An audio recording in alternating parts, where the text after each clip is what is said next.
രാജ്കോട്ടിൽ പ്രായപൂർത്തിയാകാത്ത പെൺകുട്ടിയെ ബലാത്സംഗം ചെയ്ത പ്രതികൾ 780 ദിവസങ്ങൾക്ക് ശേഷം പിടിയിലായിരിക്കുന്നു. എന്നാൽ പ്രതികൾ പിടിയിലായത് മറ്റൊരു കൊലപാതക കേസിലാണ്.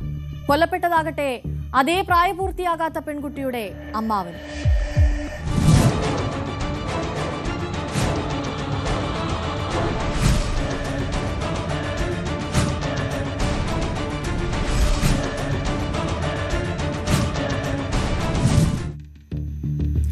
മെയ് 20-നാണ് രാജ്കോട്ടിലെ പതാരി താലൂക്കിലെ ഖഗദബേല ഗ്രാമത്തിൽ പ്രായപൂർത്തിയാകാത്ത ഇരയുടെ 43 വയസ്സുള്ള അമ്മാവനെ പ്രതികൾ പിന്തുടർന്ന് കൊലപ്പെടുത്തിയത്.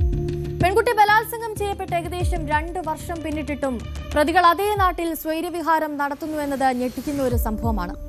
43-കാരൻ കൊല്ലപ്പെട്ടതോടെയാണ് രാജ്കോട്ടിൽ സംഭവം വീണ്ടും വിവാദമാകുന്നത്.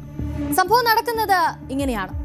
2024 ഏപ്രിൽ 4-നാണ് ഇന്ത്യൻ ശിക്ഷാ നിയമം IPC സെക്ഷൻ 376 പ്രകാരവും പോക്സോ നിയമത്തിലെ വ്യവസ്ഥകൾ പ്രകാരവും പതാരി പോലീസ് സ്റ്റേഷനിൽ ഒരു ബലാത്സംഗ പരാതി രജിസ്റ്റർ ചെയ്യുന്നത്.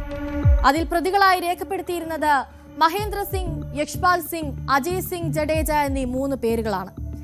FIR രജിസ്റ്റർ ചെയ്തതിന് തൊട്ടു പിന്നാലെ 3-ാം പ്രതിയായ അജയ് സിംഗ് ജഡേജയെ പോലീസ് അറസ്റ്റ് ചെയ്തെങ്കിലും മഹേന്ദ്ര സിംഗ്, യശ്പാൽ സിംഗ് എന്നിവർ 2 വർഷത്തിലേറെയായി ഒളിവിൽ കഴിയുകയായിരുന്നു. തുടക്കത്തിലൊക്കെ പോലീസ് കാര്യമായ തെരച്ചിലൊക്കെ നടത്തിയെങ്കിലും പിന്നീട് ഈ കേസ് തേഞ്ഞുമാഞ്ഞു പോവുകയായിരുന്നു. അങ്ങനെ ഇരിക്കെയാണ് 2 വർഷത്തിനു ശേഷം അതേ പെൺകുട്ടിയുടെ അമ്മാവനെ ഒളിവിൽ പോയ ഈ 2 പ്രതികളും ചേർന്ന് കൊലപ്പെടുത്തുന്നത്. രാത്രി 8:30ഓടെ ഇരയുടെ അമ്മാവൻ തന്റെ കാറിലെത്തിയപ്പോഴാണ് പ്രതികൾ അവരുടെ കാർ അദ്ദേഹത്തിന്റെ വാഹനത്തിൽ ഇടിച്ചു കയറ്റുകയും മാരകമായി കുത്തിപ്പരിക്കേൽപ്പിച്ച് കൊല്ലുകയും ചെയ്തത്. ഈ വാർത്ത പുറത്തു വന്നതോടെ 2 വർഷം മുൻപുള്ള ബലാത്സംഗ കേസും ചർച്ചയാവുകയായിരുന്നു.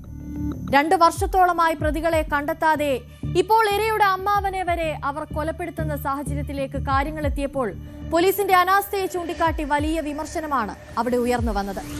തുടർന്ന് പോലീസ് നടത്തിയ തെരച്ചിലാണ് പ്രതികൾ പിടിയിലാകുന്നത്. ત્યારથી આજે રાત્રિમાં સવારે 3 વાગ્યાની આજુબાજુમાં આ બંને આરોપીઓને ઝડપી પાડવામાં આવ્યા છે.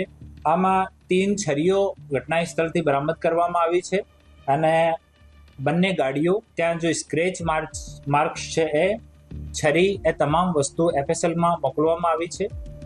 હાલ આરોપીઓના ફોન પણ રિકવર કરવામાં આવ્યા છે અને અમુક જો સંદિગ્ધ લોકો છે એના પણ ફોન રિકવર કરવામાં FSLમાં મોકલવાની કાર્યવાહી હાલ ચાલુ છે. അറസ്റ്റിൽ നിന്ന് രക്ഷപ്പെടാനായി മഹേന്ദ്ര സിംഗും യശ്പാൽ സിംഗും കഴിഞ്ഞ 2 വർഷമായി രാജസ്ഥാനിലെ വിവിധ ഭാഗങ്ങളിലാണ് സഞ്ചരിച്ചത്. മാത്രമല്ല പോലീസ് പുതിയ നീക്കങ്ങൾ നടത്തുന്നുണ്ടോ എന്നറിയാൻ ബന്ധുക്കളുമായും ഇവർ നിരന്തരം ഫോൺ വഴി ബന്ധപ്പെടുമായിരുന്നു. കൂടാതെ ഒളിവിൽ കഴിയുന്നതിനിടയിൽ പ്രതികൾ ഇടയ്ക്കിടെ അഡ്രസ്സും മാറ്റിയിരുന്നു. ഈ സമയത്തിനിടയിൽ ബലാത്സംഗത്തിനിരയായ പെൺകുട്ടിയുടെ കുടുംബത്തിനു മേൽ കേസ് ഒത്തുതീർപ്പാക്കാൻ പ്രതികൾ പലതവണ സമ്മർദ്ദം ചെലുത്തിയതായി പ്രാഥമിക അന്വേഷണത്തിൽ പോലീസ് കണ്ടെത്തിയിട്ടുണ്ട്. പരാതിക്കാരിയെ ഭീഷണിപ്പെടുത്തി ട്രാക്ടർ ഇടിച്ചു കയറ്റാൻ ശ്രമിച്ചുവെന്നാരോപിച്ച് മഹേന്ദ്ര സിംഗിന്റെ പിതാവ് രഞ്ജിത് സിംഗ് ജഡേജയ്ക്കെതിരെയും പ്രത്യേക പരാതി ഫയൽ ചെയ്തിട്ടുണ്ട്. സംഭവത്തിൽ കഴിഞ്ഞ 2 വർഷത്തിനിടെ കേസ് കൈകാര്യം ചെയ്ത 4 പോലീസുകാരെ സസ്പെൻഡ് ചെയ്യുകയും ചെയ്തു.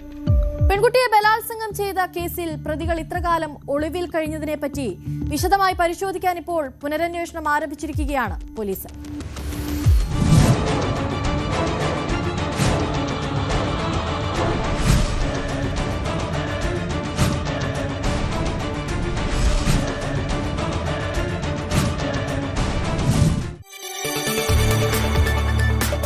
കൂടുതൽ വാർത്തകൾക്ക് News 18 Keralam YouTube channel subscribe ചെയ്യുക.